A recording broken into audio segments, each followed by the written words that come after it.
అండి. అందరూ ఎలా ఉన్నారు? Welcome back to my channel. ఈరోజైతే సన్నని చిక్కుడుకాయల కర్రీని ఎలా చేయాలో చూపిస్తాను. ముందుగా చిక్కుడుకాయలన్నిటిని ఇలా క్లీన్ చేసి పక్కన పెట్టేయండి. ఇంకా ఈరోజైతే ఈ కర్రీని పచ్చి కారంతో చేస్తున్నాము. సో 10-12 పచ్చిమిరపకాయలు అనేది చిన్న మిక్సీ జార్లో వేసుకొని, ఒక స్పూన్ అల్లం వెల్లుల్లి పేస్ట్ కూడా యాడ్ చేసుకుని, ఇదంతా కొంచెం కోర్స్గా బ్లెండ్ చేసి పక్కన పెట్టేయండి. ఇంకా ప్యాన్లో అయితే ఆయిల్ వేసుకొని పోపు దినుసులు, ఆనియన్స్ అనేది మంచిగా ఫ్రై అయ్యాక ఈ పేస్ట్ కూడా వేసుకొని ఇది పచ్చి వాసన పోయేంత వరకు ఫ్రై చేసుకోవాలి.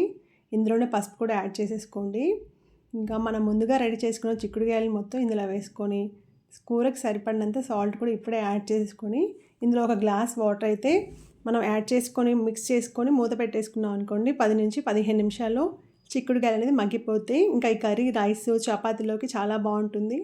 మీరందరూ తప్పకుండా ట్రై చేయండి. ఇదిగోండి ఇలా మూత తీస్తూ తిప్పుతూ చూసుకుంటూ ఉంటుంటే చిక్కుడుగా అనేది మంచిగా కుక్ అయిపోతుంది.